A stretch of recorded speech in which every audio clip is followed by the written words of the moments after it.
अस्सलामुअलैकुम नाज़रीन, मैं सैयदा नबीहा खादरी NRQ24 न्यूज़ में आपका खैर मक़दम है। ऑल इंडिया मजलिस इत्तेहादुल मुस्लिमीन के सदर जनाब बैरिस्टर असदुद्दीन अवैसी ने हाफिज बाबा नगर में मुनक़िद किए गए जलसे में खिताब किया।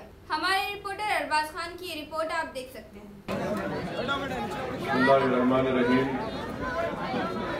अस्सलामु अलैकुम व रहमतुल्लाहि व बरकातुहू।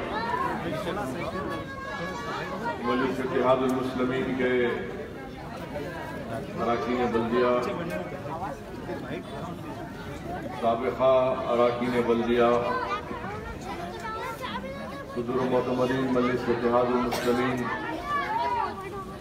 बुज़ुर्गान मिल्लत, मेरे नौजवान साथियों,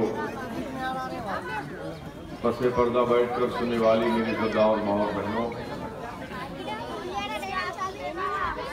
अज़ीज़ान मिल्लत, आप तमाम इस बात से वाकिफ़ हैं कि 11 अप्रैल के दिन पार्लियामेंट के इलेक्शन के इंतखाबात के रायदही का दिन है और मैं आपके दरमियान में बहैसियत उम्मीदवार मजलिस इत्तेहादुल मुस्लिमीन के आपके सामने खड़ा हूँ। ये मेरे लिए बड़ी इज्जत की बात है कि अल्लाह सुब्हानहू व तआला ने मुझे चौथी मरतबा सरजमीन हैदराबाद के गयूर अवाम की नुमाइंदगी करने का मौका इनायत फरमाया। हर सियासी जमात का उम्मीदवार अवाम के दरमियान में जाकर उस पार्टी की कारकर्दगी को बयान करता है या फिर वो उम्मीदवार अपनी कारकर्दगी को अवाम के दरमियान में रखता है कि इस बुनियाद पर आप पार्टी का और उस उम्मीदवार को वोट दें। हैदराबाद की अवाम ने मजलिस इत्तेहादुल मुस्लिमीन को 2014 में हैदराबाद की पार्लियामेंट की नशिस्त पर कामयाब किया। बहैसियत रुकने पार्लिमान मेरा रिकॉर्ड आपके दरमियान में है कि 4.5 साल के इस अरसे में मैंने बहैसियत रुकने पार्लिमान हिंदुस्तान की पार्लियामेंट में 734 सवालात मैंने किए और हिंदुस्तान की पार्लियामेंट में जो कौमी एवरेज है उससे ज्यादा मैंने पार्लियामेंट के बहस मुबाहिसे में हिस्सा लिया।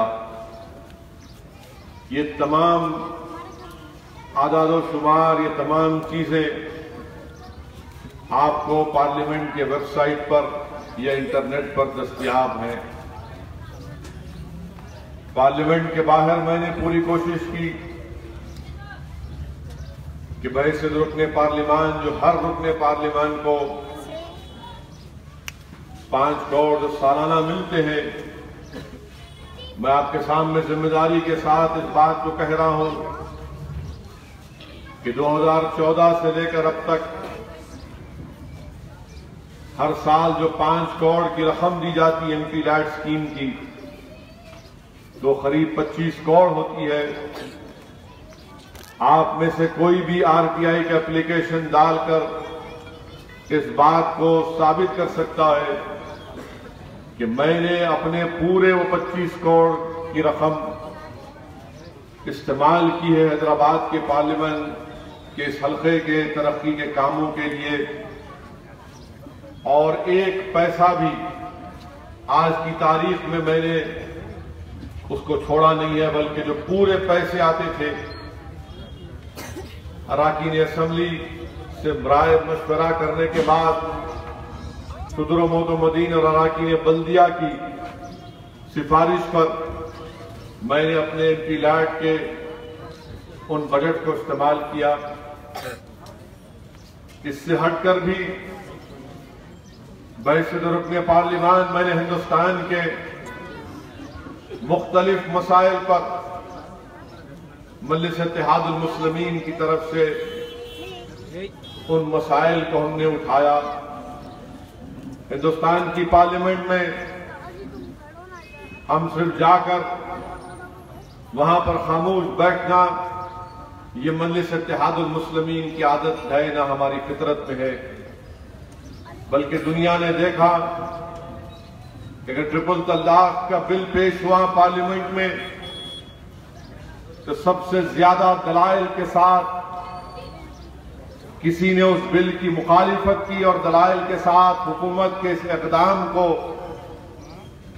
मुखालिफ ख़वातीन, दस्तूर के खिलाफ, ये तमाम चीजें अगर किसी ने रखी तो मजलिस इत्तेहादुल मुस्लिमीन ने रखी। दोबारा जब फिर से ट्रिपल तलाक का बिल आया तो मजलिस इत्तेहादुल मुस्लिमीन ने अल्हम्दुलिल्लाह फिर से पूरे दलाइल के साथ हुकूमत के इस नापाक साजिश को बेनकाब किया। पूरे मुल्क में घर वापसी के नाम पर कोशिशें की जा रही थी। मजलिस इत्तेहादुल मुस्लिमीन ने हिंदुस्तान की पार्लियामेंट में बीजेपी हुकूमत के मिनिस्टर और वजीर आजम के सामने खड़े होकर उसकी मुखालिफत की। लव जिहाद के नाम पर निशाना बनाया जा रहा था कमजोरों को, तो मजलिस इत्तेहादुल मुस्लिमीन ने उसके खिलाफ आवाज उठाई। मेरे अजीज दोस्तों और बुजुर्गों, मैंने बहैसियत रुकने पार्लिमान ये पूरी कोशिश की कि हर अवामी मसले को बेबाक तरीके से ऐवान में रखूं। मेरी हमेशा कोशिश यही रही कि सिर्फ मुसलमानों के मसाइल उठाकर मैं अपने आप को इत्मीनान की सांस न ले लूं, बल्कि मैंने अक़लियतों के साथ साथ दलितों के मसाइल को उठाया। दलितों के जुल्म के खिलाफ और दलितों के इंसाफ के खिलाफ मजलिस इत्तेहादुल मुस्लिमीन ने आवाज उठाई। जब सुप्रीम कोर्ट ने दलितों और आदिवासियों का जो SC/ST प्रोटेक्शन कानून के खिलाफ जजमेंट किया, मजलिस इत्तेहादुल मुस्लिमीन ने उस जजमेंट के खिलाफ पार्लियामेंट में दलाइल के साथ अपनी बात को रखा। हर वो मसला जो अवाम से जिसका ताल्लुक था, मजलिस इत्तेहादुल मुस्लिमीन ने उन मसाइल को उठाया। और हिंदुस्तान की पार्लियामेंट के रिकॉर्ड मेरी इस आज की तकरीर के एक एक अल्फाज की तायीद और हिमायत करेंगे। मेरे अजीज दोस्तों और बुजुर्गों, मजलिस के मुखालिफीन ये कहते हैं कि एक रुकने पार्लियामान जीत कर जाएगा तो क्या होगा। आप अंदाजा लगाइए कि हिंदुस्तान की पार्लियामेंट में 280 सीट पर बीजेपी कामयाब होती है, NDA की हुकूमत बनती है, 300 से ज्यादा उनके पास अराकीन पार्लियामान उनका साथ है। किसने हिंदुस्तान की पार्लियामेंट में खड़े होकर ट्रिपल तलाक पर बेबाक तरीके से बयान किया? किसने हिंदुस्तान की पार्लियामेंट में खड़े होकर लश्कर तैयबा के उस दहशतगर्द हाफिज सईद के खिलाफ आवाज उठाई? वो मजलिस इत्तेहादुल मुस्लिमीन की। इसीलिए बहुत जरूरी है कि हमारी एक आवाज हिंदुस्तान की पार्लियामेंट में रहे। हमारे इत्तेहाद की निशानी है हैदराबाद की पार्लियामेंट की सीट। मुखालिफीन मजलिस इत्तेहादुल मुस्लिमीन के पास अब कोई बात नहीं रही। तरक्याती काम अल्हम्दुलिल्लाह मुताल्लिक़ा रुकन असेंबली अकबरुद्दीन ओवैसी की नुमाइंदगी पर हो रहे हैं। मुझे इस बात का इकरार भी करना है कि और भी काम करना बाकी है। इंशाअल्लाह उन कामों को करवाया जाएगा। एक हैदराबाद की पार्लियामेंट की सीट मुखालिफीन मजलिस इत्तेहादुल मुस्लिमीन की आंखों में एक नासूर बन चुका। हर जगह पर लोग ये कहते हैं कि कैसे जीत कर आता है, मजलिस को रोका जाए, ये फिरका परस्त हैं, ये फुला हैं, ये भड़काऊ भाषण देते हैं, ये लोगों में नफरत पैदा करते हैं। और जब ये सहाफी दिल्ली में मुझसे मिलते हैं, मैं उनको दावत देता हूं कि आइए, आकर हैदराबाद में हमारे काम को देखिए, उसके बाद आप हमारे ताल्लुक से अपनी राय को कायम करिए। मेरे अजीज दोस्तों और बुजुर्गों, हैदराबाद की पार्लियामेंट की सीट सिर्फ मजलिस इत्तेहादुल मुस्लिमीन की सीट नहीं है। हैदराबाद की पार्लियामेंट की सीट सिर्फ हमारे इत्तेहाद की निशानी नहीं है, हैदराबाद की पार्लियामेंट की सीट हमारे मरकज सियासी की जीता जागता सबूत भी है, बल्कि ये उन लोगों के लिए पैगाम है जो मजलिस इत्तेहादुल मुस्लिमीन के अगर मरकज सियासी के पैगाम को और बात को समझेंगे तो हमारी तादाद में, हमारी नुमाइंदगियों में इजाफा होगा। हैदराबाद की पार्लियामेंट की सीट सिर्फ मुसलमानों की एक बेबाक आवाज नहीं है, बल्कि दलितों की भी एक बेबाक आवाज है। ये हिंदुस्तान के हर उस कमजोर और उस मजलूम की एक बेबाक आवाज है। हैदराबाद की पार्लियामेंट की सीट सिर्फ हैदराबाद के राय दहिंदों की हिफाजत का नाम नहीं है, बल्कि हैदराबाद की पार्लियामेंट की सीट संघ परिवार के नापाक अजायम को रोकने का नाम है। हैदराबाद की पार्लियामेंट की सीट सिर्फ असदुद्दीन अवैसी की आवाज नहीं है, बल्कि हिंदुस्तान के मजलूम 30 करोड़ आवाम की आवाज है जो नरेंद्र मोदी के फाशिस्ट आइडियोलॉजी के खिलाफ एक ताकत बनकर और दलाइल के साथ उनके उन अजायम को बेनकाब करने वाली जमात मजलिस इत्तेहादुल मुस्लिमीन है। तो इसीलिए आज हिंदुस्तान की तमाम आवाम, चाहे वो अक़लियतें हो, दलित हो, आदिवासी हो, जो हिंदुस्तान के इस कॉम्पोजिट कल्चर पर यकीन करने वाले हैं, वो तमाम ये चाहते हैं कि हैदराबाद की पार्लियामेंट की सीट पर दोबारा मजलिस इत्तेहादुल मुस्लिमीन की कामयाबी हो। मेरे अजीज दोस्तों और बुजुर्गों, 4.5-5 साल 2014 से लेकर अब तक यकीनन हमारे मुल्क में पूरा शुभ दौर गुजरा है।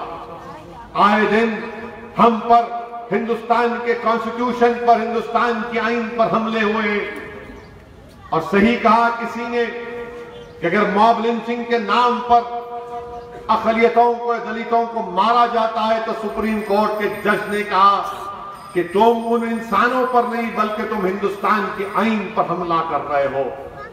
4.5 साल का ये दौर मोदी हुकूमत का हिंदुस्तान के संविधान पर हमला रहा, हिंदुस्तान की आईन पर हमला रहा। ऐसी हुकूमत जिसके पास 280 MP हैं, उसके बावजूद भी हिंदुस्तान के वजीर आजम ने उत्तर प्रदेश के इलेक्शन में वजारत उज़्मा के अजीम ओहदे पर फायज रहते हुए भी उन्होंने कब्रस्तान और शमशान की जबान का इस्तेमाल किया।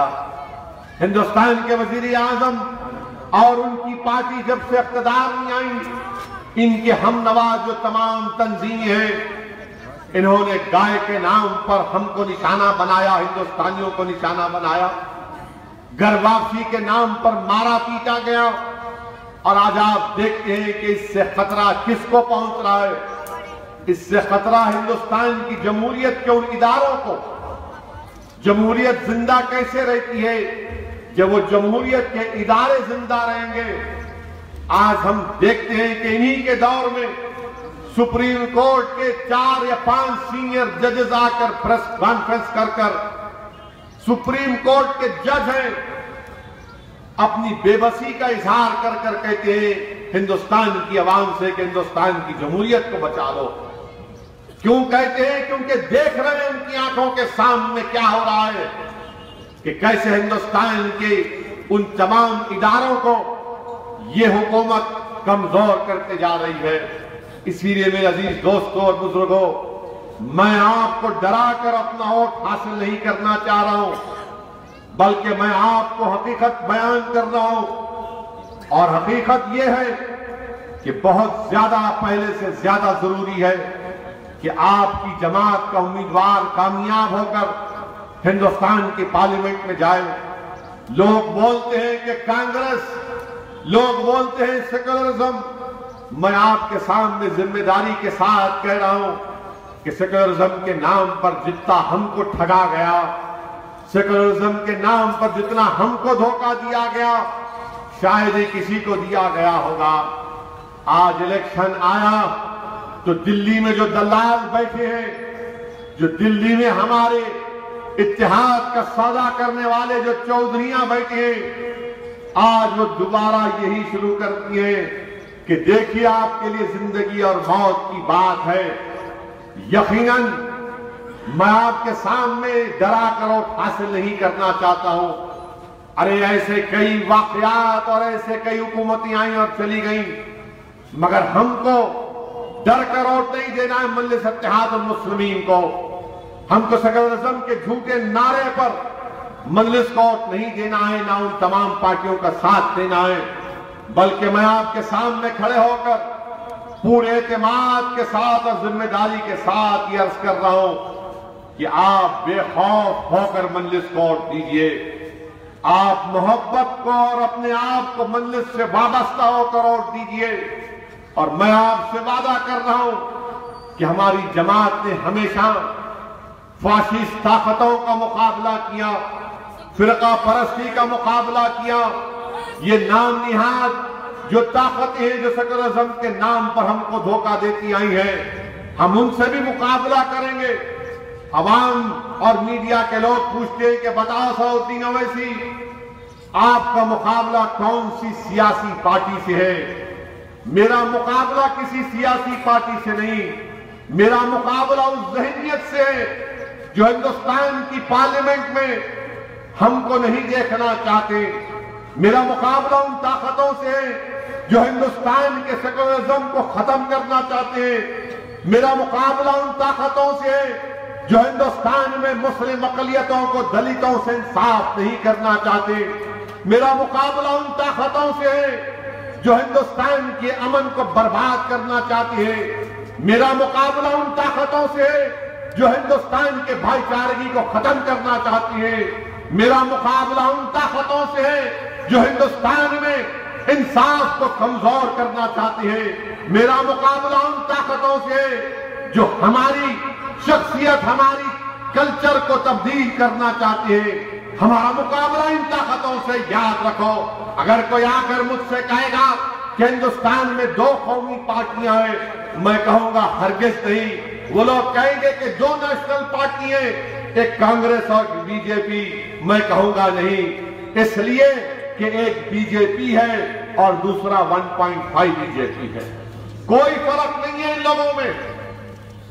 कांग्रेस जीती मध्य प्रदेश में, जीतने के बाद 3 बच्चों के ऊपर गाय कशी का एक मुकदमा आयद हुआ। चलिए, आपने मुकदमा बुक किया, मगर क्या किया वहां पर आपने? कांग्रेस ने नेशनल सिक्योरिटी एक्ट उन पर लगा दिया, एनएसए लगा दिया। एनएसए यानी 1 साल तक वो जेल में रहेंगे। यानी बीजेपी जो काम करती थी आपने जारी रखा उसको। और जब लोगों ने सवाल किया, तनकीद की, तो कांग्रेस के हुकूमत करने वाले हुक्मरानों ने कहा कि दोबारा फिर लगाएंगे अगर ऐसा होगा तो। आप अंदाजा लगाइए। इसीलिए मैं कह रहा हूं कि हमारा मुकाबला सियासी जमातों से ज्यादा इस ज़हनियत से है। और यकीनन ये सबसे ज्यादा ये ज़हनियत जो मुकाबला मैंने आपके सामने जिक्र किया वो नरेंद्र मोदी में ज्यादा है, कांग्रेस में भी है। इन ताकतों से हमको मुकाबला करना है। हिंदुस्तान में हमको अपनी शनाख्त को बरकरार रखना है। और कैसे बरकरार रखेंगे? सिर्फ नारे तकबीर के नारों से रख देंगे, या आंख से आंसू बहाकर, या डर कर अपने घर के दरवाजों को बंद करके, या फिर मसलहत के नाम पर बुज़दिली को अख्तियार करेंगे? नहीं मेरे भाई, हमको जमहूरियत को इस्तेमाल करना है। और जमहूरियत आपको इस बात की इजाजत देती है कि आप अपने वोट की ताकत के ऊपर अपने नुमाइंदों को कामयाब करें। और कामयाब करने के बाद उस नुमाइंदे का काम यह होता है कि वो अवाम के मसाइल की तर्जुमानी करते रहे, हिंदुस्तान के इस कॉम्पोजिट कल्चर को मजबूत करे, ये इन तमाम फरकापरस्त ताकतों से बेबाकी के साथ मुकाबला करे। मेरे अजीज दोस्तों और बुजुर्गों, आज हम देखते हैं कि हिंदुस्तान के वजीर आजम अब एक नया अपने आप को खिताब दिए हैं।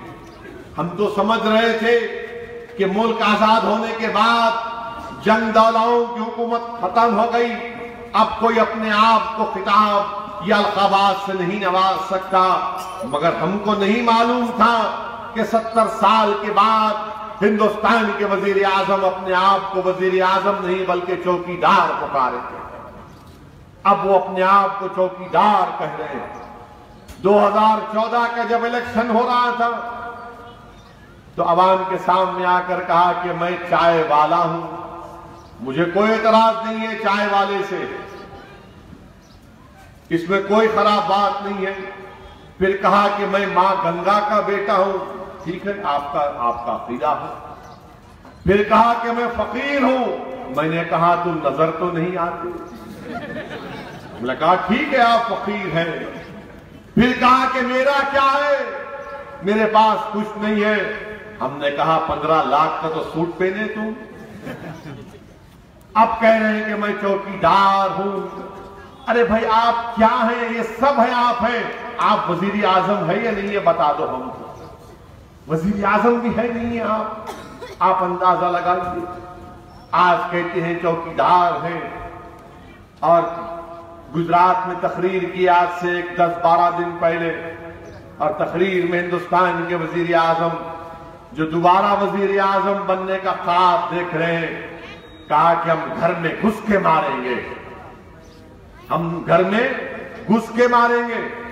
उनका इशारा था हमारे पड़ोसी मुल्क की तरफ, हमको उससे भी एतराज नहीं है।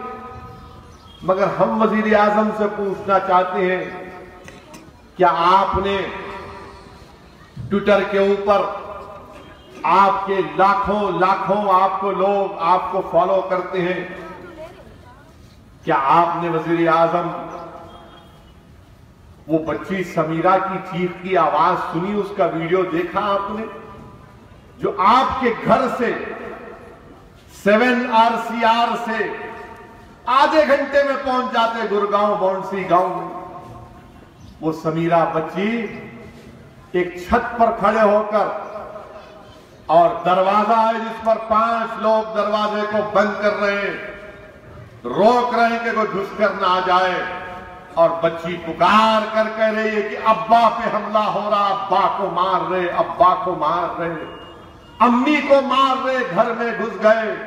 और वीडियो में आवाज आ रही है, एक लाचार और बेबस बाप नीचे बैठकर अपनी बच्ची की आवाजें तो सुन रहा है, मगर चीख मार रहा है, लठों से उसको पीटा जा रहा है। हिंदुस्तान के वजीर आजम जो चौकीदार अपने आप को कहते, आपके नाक के नीचे, आपके घर से आधे घंटे के फासले के ऊपर ये वाकया हो रहा है। घर में घुसने की तो बात आपने की, और ये जालिम लोग घर में घुसकर एक बच्ची समीरा पुकार रही है और उसके बाप को मार रहे हैं, मार कर उसकी पैर की हड्डी को तोड़ दिया। और क्या कह रहे हैं मारने वाले, भाग पाकिस्तान को, भाग पाकिस्तान को, भगाओ मुल्लाओं को। अरे जालिमों, तुम शैतान की सही औलाद हो, जो जाकर घर में घुसकर मार रहे थे। अल्लाह की लानत तुम पर, अल्लाह तुमको बर्बाद कर दे। तुम एक बेबस के घर में घुस के मारे, अल्लाह तुम्हारे हाथों को कमजोर कर दे। तुम्हारे हाथों में जो लटे, अल्लाह उससे ही तुमको इंशाअल्लाह ताला इंसाफ। क्या कह रहे कि भाग पाकिस्तान को। 70 साल हो गए हिंदुस्तान को आजाद होकर।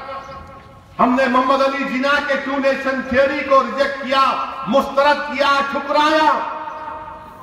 हमने कहा नहीं जाएंगे पाकिस्तान को, हिंदुस्तान हमारा वतन है, ये ख्वाजा अजमेरी की सरजमीन है, हम यहां पर रहेंगे। ये बाबा शरफुद्दीन की सरजमीन है, हम यहां पर रहेंगे। हमारे बुजुर्गों की लाशें कब्रिस्तानों में, उनकी हड्डियां, हम नहीं जाएंगे।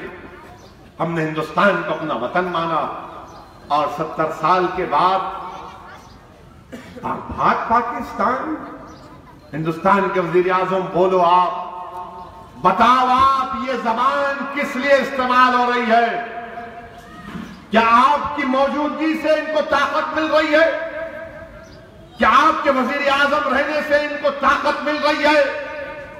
क्या आपके वजीर आजम, आपकी हुकूमत रहने की वजह से इनकी इतनी हिम्मत बढ़ गई कि घर में घुसकर एक बेबस बच्ची पुकार रही है कि अब्बा को मार रहे हैं, और मारने वाले कह रहे हैं पाकिस्तान को भाग? क्या वजीर आजम, आपको मालूम कि जब उस बच्ची के बाप को मारा जा रहा था, तो उस घर के ऊपर झंडा किसका लगा हुआ था? पाकिस्तान का नहीं था, हिंदुस्तान का झंडा लहरा रहा था। ये जालिम देखते भी हैं कि झंडा तिरंगा लहरा रहा है, जिसको हर हिंदुस्तानी देखकर फख्र महसूस करता है। घर के ऊपर तिरंगा लहरा रहा है और ये जालिम डंडों से मारकर कह रहे हैं भाग पाकिस्तान। वाह हिंदुस्तान के वजीर आजम, क्या चौकीदार हैं आप कि आपके घर से 40 मिनट के फासले पर यह वाकया होता और आप एक लफ्ज नहीं बोलते। गुड़गांव हरियाणा में सरकार बीजेपी की, और आज भी मैं आज एक न्यूज रिपोर्ट पढ़ रहा था जिसमें क्रिकेट मैच के ऊपर झगड़ा हुआ, क्रिकेट मैच के ऊपर। तो जब मारने आए तो बच्चा जो है एक पड़ोसी के पास जाकर कहा कि मुझे जरा होली का रंग दे दो, मैं चेहरे पे लगा लूंगा, वो लोग मेरे को नहीं पहचानेंगे। तो पड़ोसी ने कहा भाग यहां से। वो बच्चा घर पर चढ़ गया तो ढकेल दिया उसको नीचे। कहां गई हमारे मुल्क में मोहब्बत, कहां गई वो तमाम बातें, रवादारी, वो इज्जत? क्या हो गया हमारे मुल्क को? क्या नजर लग गई? बताइए आप मेरे अजीज दोस्तों बुजुर्गों, दिल्ली दारुल हुकूमत है, कैपिटल ऑफ इंडिया है, भारत का कैपिटल है। वजीर आजम के घर से 40 मिनट पर यह वाकया होता और लोग बोलते कि असदुद्दीन ओवैसी फिरका परस्ती का फरोग दे रहा है। क्या मैं जाकर जलसा किया था वहां पर? क्या मैं जाकर भड़काऊ भाषण दिया था? मैं मेरे भाई देखो वीडियो, वो उस बच्ची की आवाज, उसकी तड़प और बेबसी को देखो। और उसके बाद ये शख्स जो खड़े होकर कह रहा है मेरी बात को सोचो आप, ये बेबसी क्यों है? क्योंकि कोई सियासी आवाज नहीं है, कोई लड़ने वाला नहीं है। और मजलिस ने क्या किया, हमारे बुजुर्गों ने क्या किया? हमने तूफानों में चिराग जलाने का हुनर सीख किया। हमने इन फिरका परस्ती के तूफानों में चिराग जलाया इत्तेहाद का। हमने आरएसएस के संघ परिवार के जुल्म के तूफानों में चिराग को जलाया कि हम मुत्तहिद रहेंगे, हम जमहूरियत में हिस्सा लेंगे। मगर आज वो बच्ची बेबस है, आज कह रही है कि मेरे घर में घुस के मेरे को मारे। क्या मारे? क्या है क्रिकेट मैच के ऊपर? मेरे अजीज दोस्तों और बुजुर्गों, ये बीजेपी और फिर वजीर आजम बोलते मैं चौकीदार। समझौता ट्रेन का बम ब्लास्ट हुआ, पाकिस्तानी मारे गए, हिंदुस्तानी मारे गए, 25 हिंदुस्तान के लोग मारे गए। मक्का मस्जिद का बम ब्लास्ट हुआ, 9 लोग मारे गए। ख्वाजा अजमेरी की आस्थाने में बम ब्लास्ट हुआ, हकीम पेट का रहने वाला उसमें शहीद हो गया। ये तमाम बम ब्लास्ट के केसेस में असीमानंद का नाम एक वक्त में आरएसएस से वाबस्ता था। आरएसएस की एक आदिवासियों की तंजीम का जिम्मेदार था। मक्का मस्जिद का मुकदमा आया, अपील नहीं करते आप। किसको मुकदमा दिए? उस शख्स को वकील बनाए जिसने जिंदगी में अपना कोई क्रिमिनल केस नहीं लड़ा। एनआईए ने उसको वकील बनाया। समझौता ब्लास्ट होता है, अपील नहीं करते। राजनाथ सिंह होम मिनिस्टर ने कहा कि हम अपील हरगिज नहीं करेंगे। तो मालूम हुआ कि अगर मुलजिम तुम्हारी सोच का होगा या तुम्हारे आरएसएस से वाबस्ता कभी रहा होगा तो तुम उसको बचाओगे। मरने वाले जो टेररिज्म में मर गए उसकी फिक्र नहीं है तो फिर किसने किया मक्का मस्जिद का बम ब्लास्ट? क्या शयातीन आए थे? जिन्नात आकर किए? क्या समझौता में जिन्नात आकर बम ब्लास्ट किए? किसने किया? फिर हम जानना चाहते हैं हिंदुस्तान के वजीर आजम, अगर तुम चौकीदार हो, अगर तुम्हारे सीने में धड़कता हुआ दिल है तो मरने वाले उनके खानदान तुमसे पूछ रहे हैं मिस्टर मोदी, बताओ मेरे बाप को, मेरे बेटे को किसने मारा? कौन जिम्मेदार है इसका? एनआईए आपकी है ना। 5 साल एनआईए ने क्या किया? फिर इंतजार कर रहे थे कि जजमेंट आ जाए। ये इसीलिए तो कह रहा हूं कि जमहूरियत के इदारों को कमजोर ये कर रही है बीजेपी की हुकूमत। मेरे अजीज दोस्तों और बुजुर्गों, फिर हिंदुस्तान के वजीर आजम बालाकोट में हमारी एयरफोर्स ने बम गिराया। मैंने कहा बहुत अच्छा, हम साथ हैं। हिंदुस्तान के वजारत खारजा के सेक्रेटरी ने आकर बयान दिया, हमने कहा बहुत अच्छा है। एयरफोर्स के चीफ ने आकर कहा, हमने कहा हम साथ हैं। मगर उसके बाद हम क्या देखते हैं, सियासी रोटी सेकने के लिए अमित शाह कह रहे हैं कि 250 मरे वहां पर, वो दहशतगर्द तंजीम, वो शैतान मसूद अजहर, उसके 250 लोग मारे गए। राजनाथ सिंह होम मिनिस्टर बोल रहे कि एनटीआरओ एक ऑर्गेनाइजेशन है जो पूरा फोन टैप करते, मेरा भी फोन टैप करके सुनते हो। एनटीआरओ का काम वो इसे खाली टैप करना, बहुत सुने होंगे, मगर अल्हम्दुलिल्लाह उनको मालूम होगा कि अपने एक ही 6-2 नहीं है। एनटीआरओ का राजनाथ सिंह बोले कि एनटीआरओ ने वहां पर देखा कि बम गिरने से पहले 300 सेल फोन के लाइट थे, बम गिरते भी 300 गए।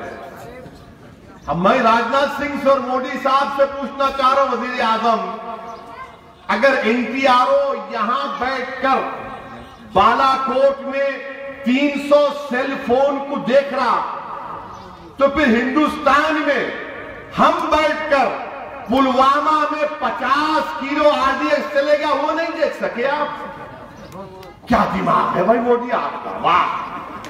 यानी यहां बैठकर आपका जो कश्मो करामात है, आप दिल्ली में बैठ के एनटीआरओ देख लिया कि 300 सेल फोन गुल हो गए, तो फिर आप दिल्ली में बैठ के आपके नाक के नीचे हिंदुस्तान में पुलवामा में 50 किलो आरडीएक्स चले गया, वो नहीं देखे आप?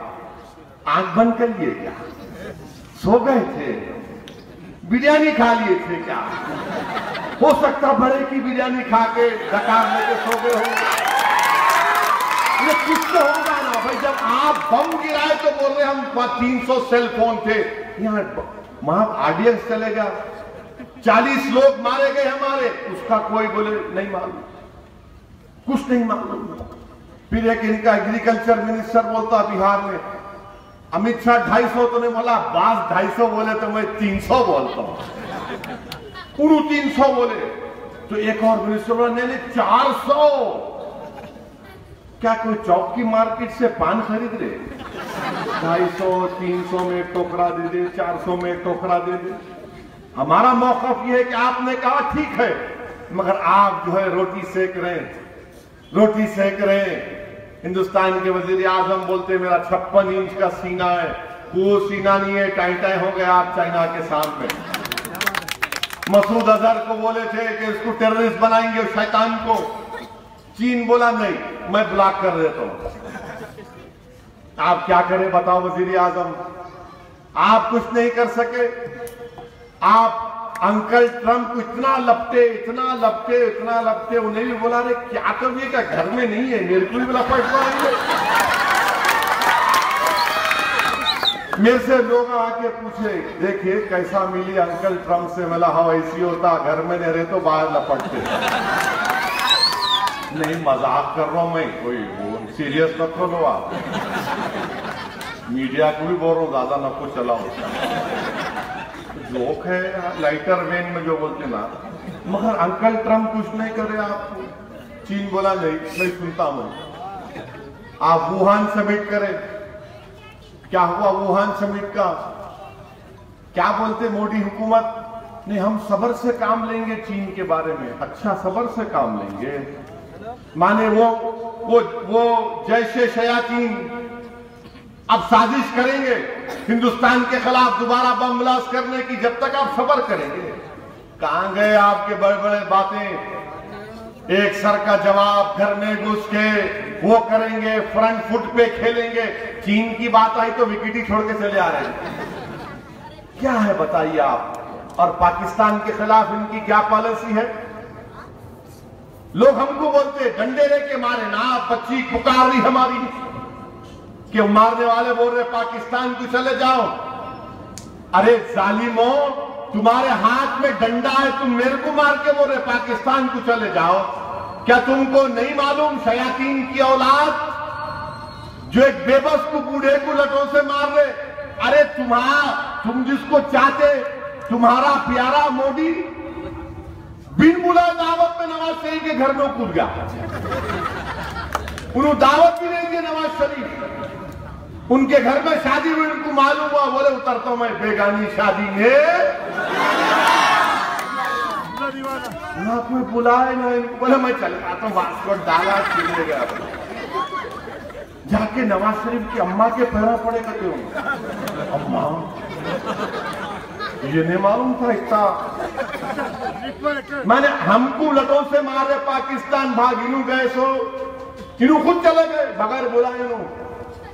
अब आप बताइए क्या इनकी पॉलिसी है?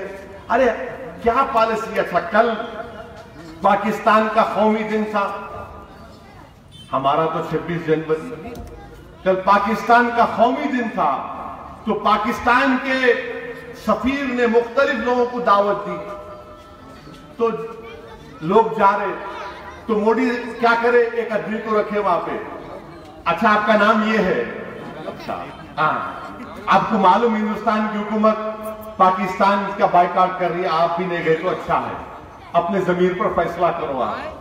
पांच लोग बोले अरे भाई सही है, उन्होंने पुलवामा में ऐसा उन्होंने करे, हम चले जाएंगे। पांच लोग चले गए, मगर 2 घंटे के अंदर एक नया इंकशाफ हुआ। इमरान खान बोल रहे कि मोदी मेरे को मुबारकबाद दे रहे। क्या सियासत है पाशा आपकी? अरे ये तो कोई देरुशारी भी नहीं बोलना है उसको। एक तरफ आप रोक रहे लोगों को, दूसरी तरफ उसको मुबारकबाद दे रहे, आपको मुबारकबाद दे रहा हूं। अरे कुछ तो ठहराव रखो। ये थाली में का बैगन इधर गिर रहा, उधर गिर रहा, इधर गिर रहा, उधर गिर रहा। अरे एक पॉलिसी रखना, नहीं बोले तो नहीं कुछ भी नहीं। मोदी साहब हमारे से सीखो, हैदराबाद में बोलते हम एक की पीठ पकड़ लेते, हम लोग पकड़े तो छोड़ते नहीं, जैसे आपकी पकड़ लिया छोड़ना ही नहीं। आप देखे तो एक तरफ मुबारकबाद दे रहे, दूसरी तरफ आप बोल रहे मत जाओ भाई का दी खड़ा करके। क्या है भाई? ये मुल्क को चलाने का तरीका है? ये खारिजा पॉलिसी आपकी है? मेरे भाई हर महाज पर हुकूमत नाकाम। कौन कौन सी बात आपके सामने रखूं? 500 की 1000 की नोट गायब करे, सबसे ज्यादा नुकसान हिंदुस्तान के गरीबों को पहुंचा। सबसे ज्यादा नुकसान वो जो कैश पर कारोबार करने वाले लोग थे, बर्बाद हो गए 6-8 महीने तक। जीएसटी का इतलाक गलत हुआ, जीएसटी के नाम पर लोग परेशान। हर महाज पर हुकूमत नाकाम, और बोलते मैं नौकरी दिया। काहे की नौकरी दिए भाई? आप तो नौकरी उन लोगों को दिए कि जाओ गाय के नाम पर मारो और कहो कि पाकिस्तान भाग जाओ। मेरे अजीज दोस्तों और बुजुर्गों, ये हुकूमत हर महाज पर नाकाम। अब रहा सवाल कांग्रेस का, क्या है कांग्रेस? सब घर छोड़ के भाग रहे। कोई नहीं रहना चाह रहा कांग्रेस का, इनका घर खाली हो गया पूरा। हर आदमी कोई ना कोई फोन करता मेरे को, असद साहब कब मिलने आओ? मैंने क्यों भाई साहब, किस खुशी में? नहीं आपसे मिले तो मालूम होता, जरा रास्ता मिलता कहते एंट्री का केसीआर के पास। मैंने कहा मेरे घर को आए तो मिलता। मिला आओ अपना रास्ता सिराते मुस्तकीम का एतवार को लेके जाता हूँ। बोले नहीं रखा बहाना, जरा बोलो। बोला क्यों? अब खत्म इनके पास, अब कुछ भी नहीं है, टाइम हो गए पूरे लोग। मतलब क्या बोल रहे हैं? अरे कांग्रेस का कुछ भी नहीं है, अब खाली अब आएंगे इलेक्शन। जैसा इलेक्शन आता माशाल्लाह ऑटो का मीटर डाल देते मुखालिफिन मजलिस। बस इनको इलेक्शन आया तो लगता भाई चलो अपना एक 15 दिन का 1 महीने का इंतजाम होगा, पैसे मिल जाएंगे। बहरहाल मेरे अजीज दोस्तों और बुजुर्गों, हैदराबाद की पार्लियामेंट की सीट आपकी है, आपकी आवाज है, आपकी पहचान है। हमारे बुजुर्गों की मेहनत और कुर्बानियों की पहचान है, जिन्होंने मेहनतें की, कुर्बानियां दी, जेल की सोबतों को बर्दाश्त किया। इसीलिए मैं आपसे अर्ज कर रहा हूं कि पोलिंग परसेंटेज बढ़ाओ। पोलिंग परसेंटेज बाबा नगर में क्यों 45% होता बनी? क्या ये हमारे लिए अच्छी बात है कि हमारा पोलिंग परसेंटेज 80% होना चाहिए? अरे कम से कम ये पार्लियामेंट का इलेक्शन है। हिंदुस्तान की पार्लियामेंट में मोदी और कांग्रेस के खिलाफ कोई आपका नुमाइंदा खड़े होकर मुकाबला करना है तो आपको अपना पोलिंग परसेंटेज बढ़ाना पड़ेगा। जुमेरात का दिन है, सुबह सुबह निकलिए, वोट डालिए, दबा के डालिए। सबको कहिए कि वोट डालो, अपनी जमहूरियत को मजबूत करो। अपनी पार्टी को कामयाब करिए। और मुझे पूरी उम्मीद है कि पूरे हाफिजाबाद नगर में कम से कम 90% पोलिंग होगी। मैं इस उम्मीद से आपसे रुखसत ले रहा हूँ। शुक्रिया। खुदा। इसी के साथ मैं सैयदा नबीहा खादरी, NRQ24 न्यूज से। इसी तरह हम आपको सच्चाई दिखाते रहेंगे। इंतजार करिए हमारे अगले न्यूज का। हमारे इस न्यूज के पेज को लाइक करिए और YouTube पे सब्सक्राइब करिए। जय हिंद।